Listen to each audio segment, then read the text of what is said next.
Sí, personas vivas. Ok, yo no miento, hermano. Yo no le pongo palabras a las personas que no lo han dicho.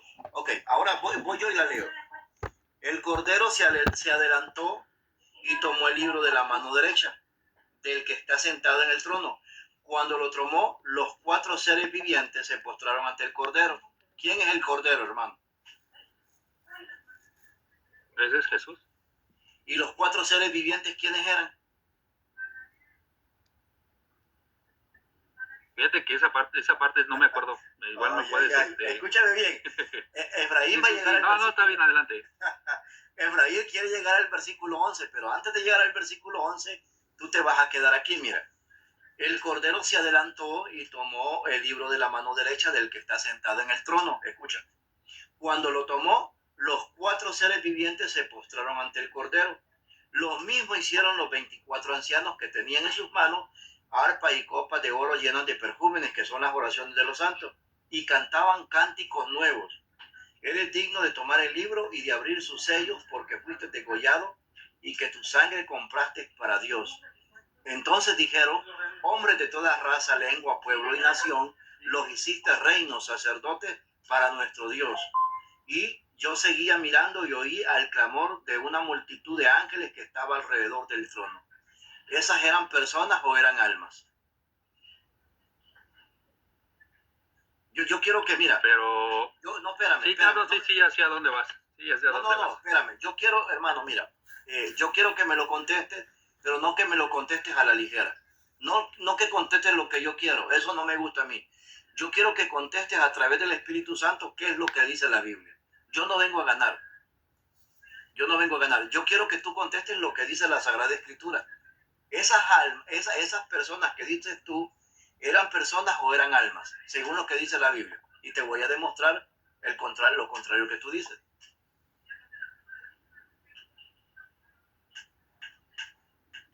Adelante, adelante. No, estoy esperando que me digas tú si eran personas okay. o eran almas. Ok, el rollo y el cordero. Léelo bien, por favor, no te vas a equivocar.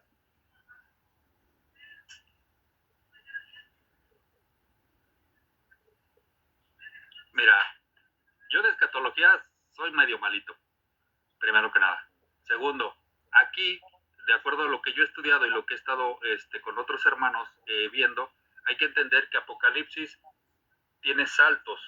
No puedes decir que si de esto viene lo otro. ¿Por qué? Porque aquí nosotros, por ejemplo, bien vemos, y vino, tomó el libro de la mano derecha del que estaba sentado en el trono, y cuando hubo tomado el libro, los 4 seres vivientes y los 24 ancianos se postraron delante del cordero. Todos tenían arpas y capas de oro, déjalo, sigo leyendo, y cantaban, y con un cántico nuevo diciendo: digno eres de tomar el libro y abrir los sellos, porque tú fuiste inmolado y con tu sangre nos has redimido para Dios todo linaje, toda lengua y todo pueblo y nación, y nos has hecho para nuestro Dios reyes, sacerdotes, y reinaremos sobre la tierra. Y miré y oí un gran voz de muchos ángeles alrededor del trono, y los seres vivientes y los ancianos, y su número era de millones, y decían a gran voz: el cordero que fue inmolado, digno de tomar el poder, la riqueza, sabiduría y la fuerza. Y los 4 seres vivientes, los ancianos, postraron sobre sus rostros. Toma tu tiempo, hermano, toma tu tiempo. Sí, no te preocupes, mira. Yo en esta parte de Apocalipsis aún no soy muy bueno, pero sí te podría decir en esto. Sí son personas que están frente al trono. O sea, no puedo negar el texto porque sería, yo mismo me estaría negando la Biblia. ¿Son personas o son almas? Según lo que dice el texto, hermano, no te metas en problemas con Dios. A mí me puedes mentir, pero según lo que dice ahí, no hay que mentir. Según lo que dice ahí, ¿son personas o son almas? Léelo bien, por favor. El 11, ¿verdad? El 11, el capítulo 11. El verso 11. Léelo despacio, hermano. Fíjate bien tú.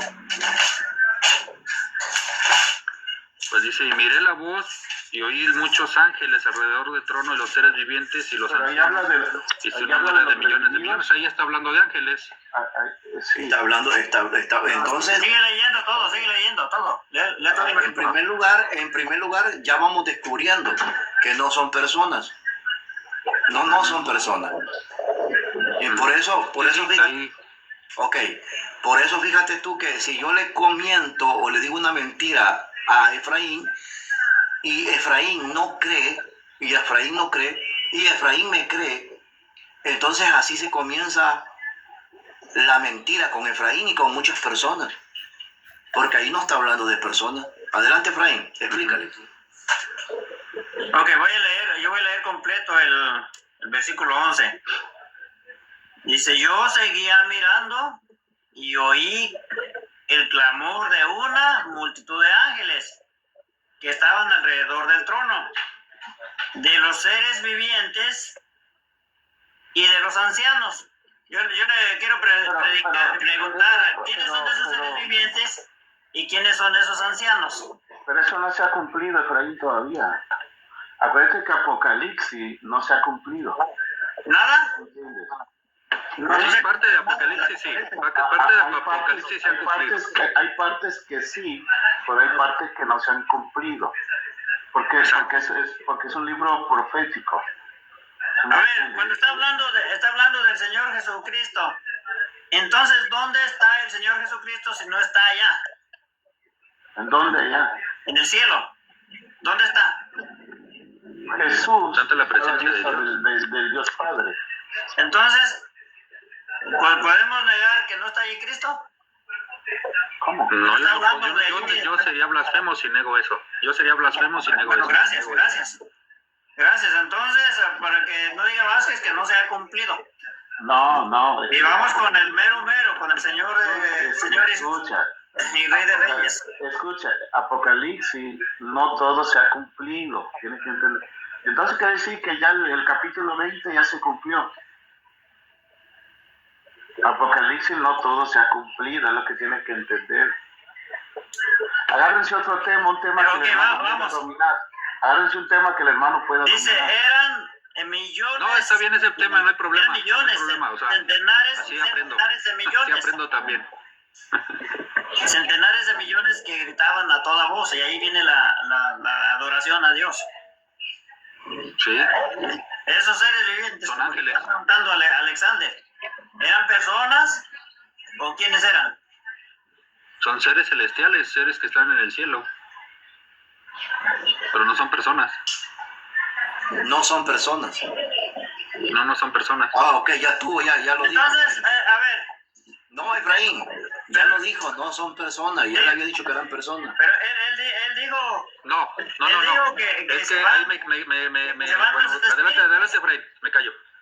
dijiste que se van los espíritus al principio, que se van a la presencia de Dios, Aliento de vida. el aliento aliento de de vida, el espíritu de vida. Ujú, Dijiste el espíritu de vida. aliento de vida. El aliento de vida es el espíritu de vida. Tú dijiste que se van al cielo. Entonces nada tiene que ver con el espíritu. El espíritu de vida no tiene nada que ver con la persona entonces. No tiene que ser los dos complementados, si no, no es un ser viviente. Ve Génesis 2.7. Si tú en Génesis 2.7 no entiendes que para que un ser viviente, porque de hecho lo dice claramente al final, un ser viviente, para que un ser viviente sea completo, tiene que tener el aliento de vida y tener el cuerpo. Y eso lo vemos nosotros también, si mal no recuerdo, por ahí me pueden echar la mano, es cuando Jesús dice claramente que no temáis a quien mata el cuerpo, sino temáis al que mata el alma. Ahí se está refiriendo del aliento de vida, puesto que el alma, ¿sí? El alma, digamos, en este caso, como lo menciona ahí en la Biblia, porque es griego, no es hebreo, no puede decir ruach o nefesh o neshama, pero sí lo dice alma, que es neuma. Entonces ahí sí te está hablando del aliento de vida. O sea, la contraparte de neuma es la contraparte de ruach, nefesh o neshama. Entonces, cuando tú entiendes esos significados y entiendes esa conversión que se hizo del hebreo al griego, vas a entender y vas a comprender que cuando Jesús habla del alma, está hablando del aliento de vida, porque también dice que no puede matar al cuerpo, mas temer al que puede matar al cuerpo y al alma en el lago de fuego. Ahí es donde aparece lo de Apocalipsis, si mal no recuerdo, 20 o 21, donde son echados el enemigo junto con sus ángeles y las personas que le siguieron, digámoslo de esta manera, o no creyeron en Jesucristo para salvación. Adelante, Y las almas de las personas del Antiguo Testamento que se salvaron, ¿dónde están esas almas?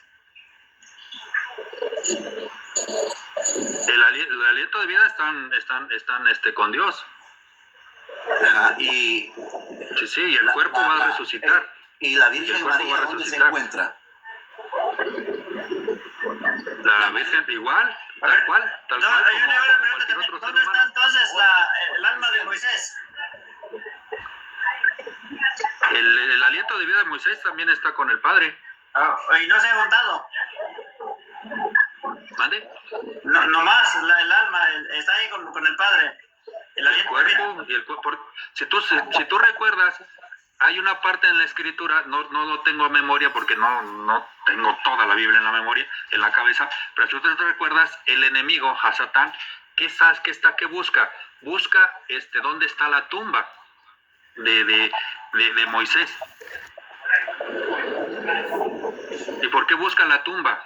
Está escondida, fíjate, no es omnisciente. El enemigo Hasatán no es omnisciente, tanto que busca la tumba.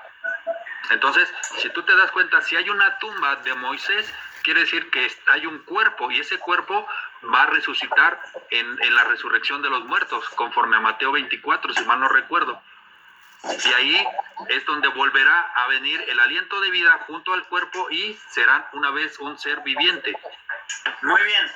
A ver, entonces, tú dices, estás afirmando eso y te sientes muy seguro de la manera que lo estás explicando.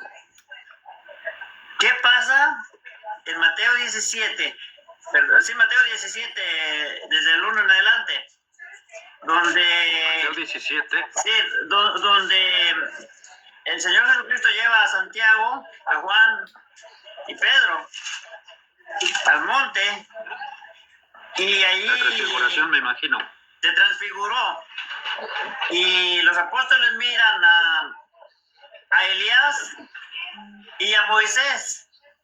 Sabemos que Elías sí fue llevado al cielo en cuerpo, pero no Moisés.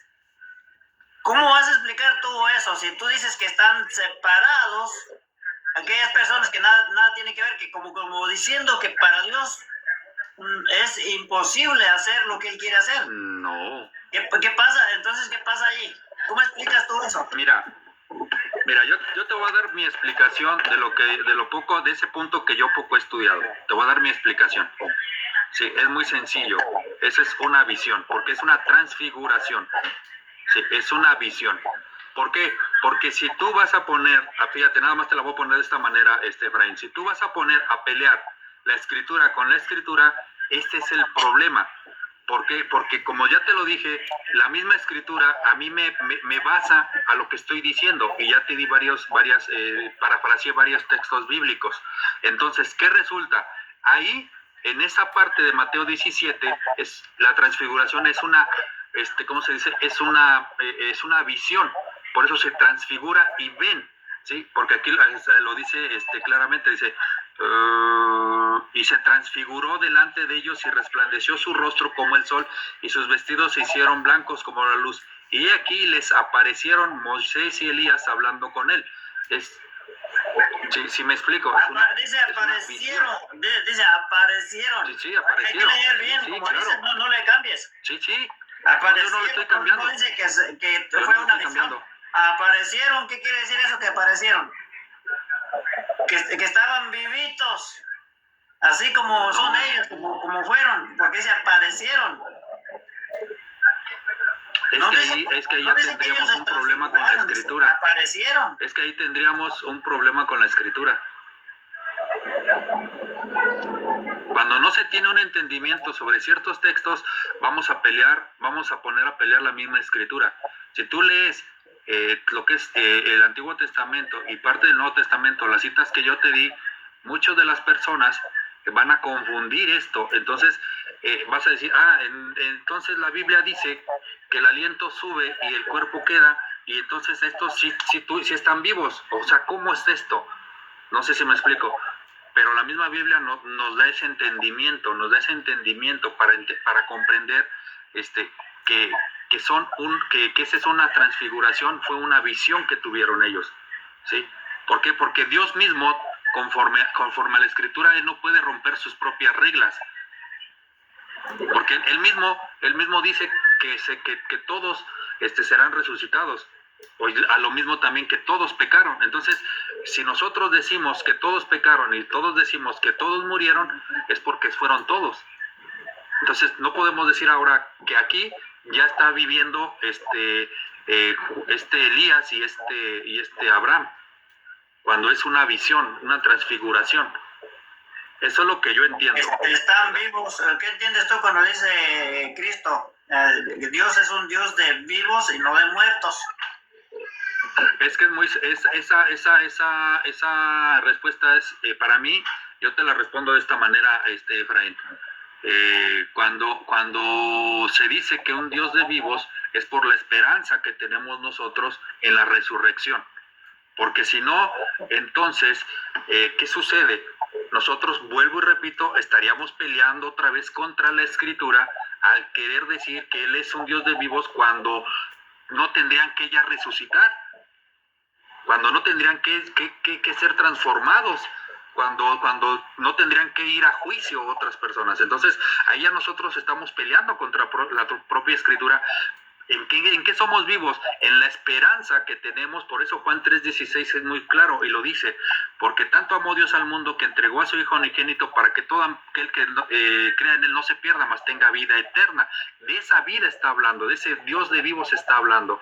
Y muchas veces las personas se van a decir: no, es que ese es un Dios de vivos. Sí, pero ¿de qué vivos? ¿Por qué? Porque en otra parte de la Escritura, igual, Apolo, no sé si lo tengas por ahí, nos dice también que él, y los muertos en Jesús resucitarán primero. Entonces, ¿qué estamos hablando? O están muertos, o están vivos, o cómo. O sea, es poner a pelear la Escritura, y no podemos poner a pelear la Escritura. Lo que podemos hacer nosotros es entender conforme al contexto que nos está hablando el texto, y la manera que se da para poder entenderlo y decir: ¿sabes qué? Sí, es cierto, es un Dios de vivos en la esperanza. ¿Por qué? Porque el día de mañana seremos resucitados y estaremos vivos con Él. ¿Y dónde se cumple? Lo podemos ver en Apocalipsis 21. En Apocalipsis 21 nos dice claramente que estaremos con Él. Dan chance, otra vez. Yo veo que te estás pacateando tú solo. Bueno, otra. Cuando Cristo le dijo aquel criminal o ladrón ese en la cruz que se arrepintió, le dijo: hoy mismo estarás conmigo en el paraíso. ¿Lo iba a llevar muerto o vivo? Es lo que te digo. Mira, otro texto. Mi pregunta, fíjate, voy a hacer mi pregunta y me la voy a responder. ¿Lo iba a llevar vivo o muerto?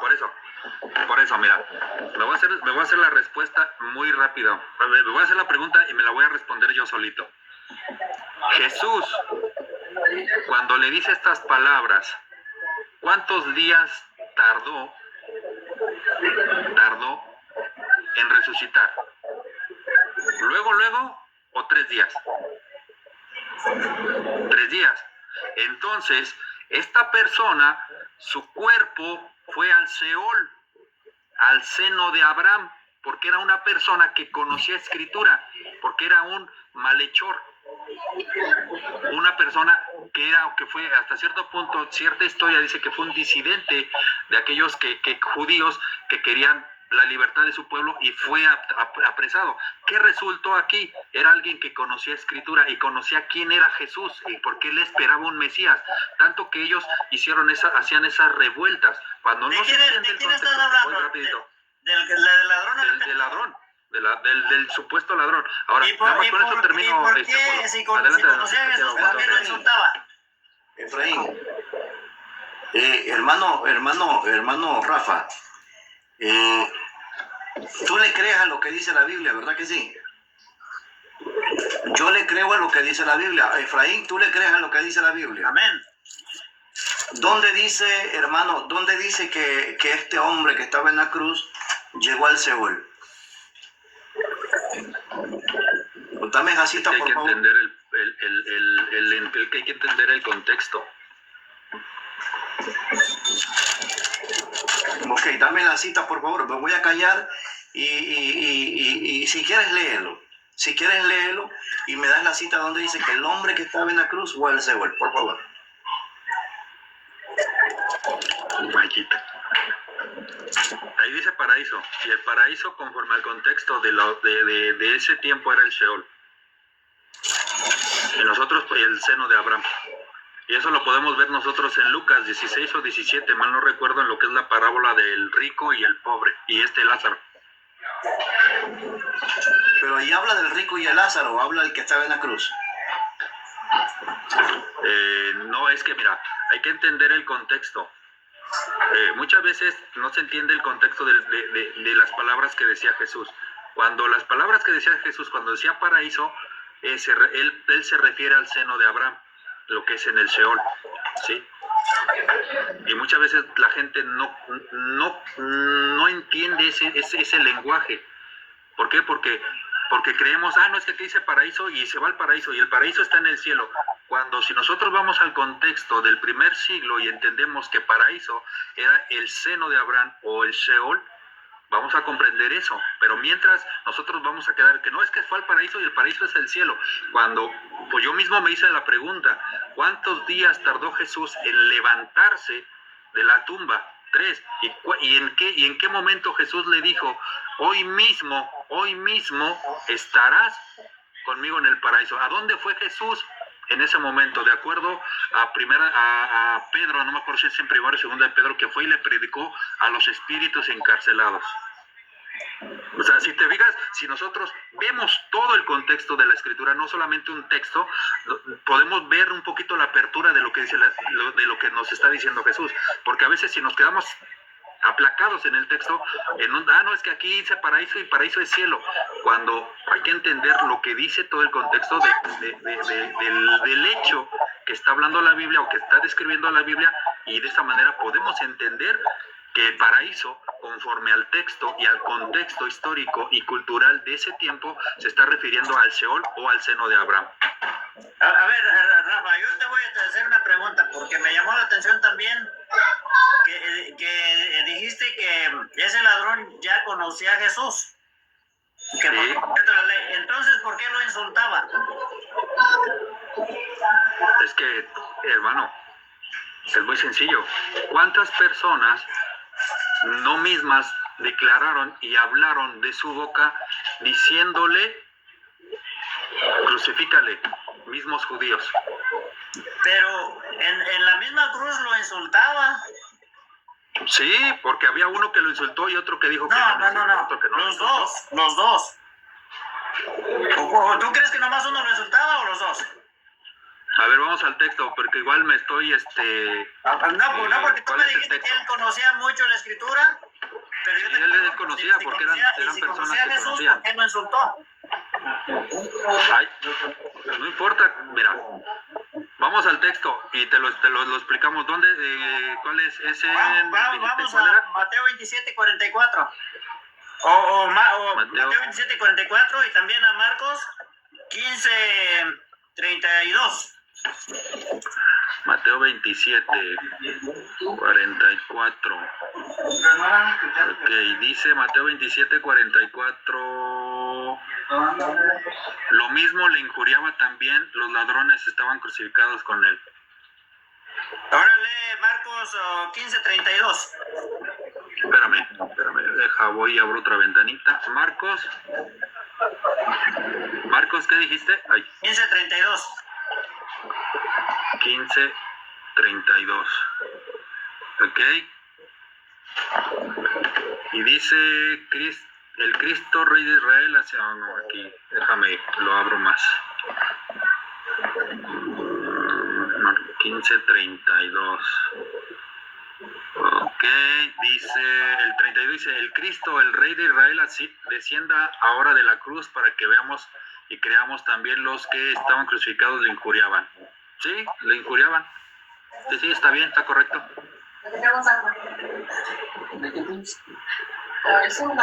Hay algo que tenemos que ver acá.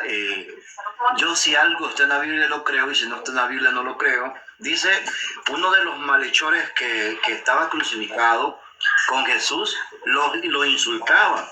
No eres tú el Mesías, sálvate a ti mismo y también a nosotros. Pero el otro le respondió, escucha, el otro le reprendió diciendo, ¿no temes a tu Dios? que está en el mismo suplicio. Nosotros lo hemos merecido y pagamos por lo que hemos hecho. El ladrón, hermano Rafa, este ladrón reconoció a Jesucristo. Este ladrón reconoció a Jesucristo, y una de las cosas porque lo reconoció, porque habían puesto un letrero también arriba de él que decía el rey de los judíos, y miraba en la forma en que él contestaba con amor, a pesar que lo estaban matando, castigando. Jesús nunca contestó mal, sino que contestó con amor, y en ese momento él creyó que él era el Hijo de Dios. Y por eso Jesucristo le dijo: desde ahora estarás conmigo en el paraíso. Desde ahora. Pero voy a hacer una pregunta, el que me la quiera contestar. En ese momento, esta persona, al estar siendo crucificada, sin tener nada de contexto, solamente porque diga un letrero, rey de los judíos, yo creería que es el Mesías, o porque tengo conocimiento y sé que el Mesías tiene que tener ciertas características. Ok, y tenía esas características. Las características... ¿Y cómo lo sabía? El ladrón, de las características que él se fijó, es que a pesar que le estaban latigando, que lo estaban maltratando, él nunca contestó mal. Nunca contestó. Sí, Isaías 53. Isaías 53. ¿Y quién? Tú dime si un romano o un griego o un judío conocían Isaías 53. ¿Quién de los tres conocía eso? ¿Cómo? Si un romano, un griego o un judío conocían Isaías 53, ¿cuál de los tres, de acuerdo a su cultura, conocían Isaías 53? ¿Los romanos? ¿Los romanos? No, el judío nada más. Isaías 53 solamente te lo conoce el judío. Pero Pablo también era de acuerdo a su cultura romano. Ok, eran los judíos, pero este hombre lo reconoce a Jesucristo, Entonces, sí. lo que yo te estoy explicando es, cuando tú ves a una persona por su comportamiento, tú puedes decir: esta persona es hija de Dios por su comportamiento. Sí, puedes, sí, claro. Sí, haciendo la inferencia, claro, con todo, o sea, es claro, pero a lo que yo voy es esto. Hoy día, yo te pregunto, hoy día, yo sé que ustedes dos, tanto como yo también, no conocemos cómo será el Mesías de Buda. Un ejemplo, ¿no? Que no tiene Mesías, según yo, pero, ¿verdad? Que no tiene Mesías, pero digamos que lo tuviese. Si ese Mesías de Buda, yo sin conocer ninguna literatura, yo podría reconocer que es el Mesías y que me podía dar vida eterna. No, hermano, yo no hablo de Buda, hermano. No, pero yo me refiero, si en el hipotético caso, o sea, si yo no conociera, por ejemplo, a Jesús, vamos a decir otra vez, volvamos a Jesús, si yo no conociera la cultura de Jesús, si no conociera los escritos que hablaran de un Mesías, ¿tú crees que yo reconociera a esa persona y pudiera ponerme en sus manos? No, porque yo conozco esa cultura, porque yo conozco esos escritos, conozco que él es el Mesías. Pero alguien que no lo conoce no lo va a reconocer. Ahora, a eso me refiero, por eso él sí conocía al Mesías. Te voy a hacer esa pregunta que tú has hecho, te voy a hacer esa pregunta de esta manera. Mira, espera, ya te meto, hermanito. Escúchame, te voy a hacer esa pregunta de esta manera. Una persona, escúchame bien, una persona que no tiene Biblia, sin Biblia, ¿puede creer en Dios? ¿Sí? Ahí está. Sí, hermano. Sí, ¿Está sí. bien? Sí, porque es muy sencillo. Por el simple hecho de... Pero aquí el punto va a ser... ¿Sabes cuál va a ser ahora el problema de esto? ¿En qué Dios? No, por eso, pero hay un solo Dios. ¿En qué Dios? Hay Sí, un Dios. pero ¿en hay qué un Dios? Y espérame, una persona puede creer en Dios por lo que ha hecho, por lo que hay, por lo que mira. Sí. Sí, claro. Pero aquí hay un punto que se te está olvidando, Apolo. Sí es Apolo, ¿verdad? Me alcanzo nomás a decir Apolo. Hay un pequeño detalle que se te está olvidando, que los judíos tienen la llamada tradición oral, que las esposas de todos los judíos, ¿qué hacen? Le transmiten a sus hijos oralmente sus tradiciones y lo que es la llamada Torah, ¿verdad? Entonces, ¿qué resulta? Que ellos conocían eso. Al ser judíos tenían ese conocimiento, porque de hecho hoy precisamente en un live con un hermano judío, un hermano mayor judío, que él sí es judío, estábamos en ese live y él mismo, yo le hice esta pregunta: hermano, pero ¿cómo es posible que porque él decía que en ese tiempo cerca del 5 al 8% de personas tenían acceso a lo que era la escritura, lo que es un Sefer Torah? ¿Sí me explico? Un Sefer Torah, no una Biblia como hoy la tenemos. En ese tiempo eran muy pocos los que tenían acceso a un Sefer Torah. Era un 5%, un 3%, un 8% más o menos lo que comentó este judío, hermano judío. Y yo le hice la pregunta: entonces, ¿cómo las personas conocían sus tradiciones? Era la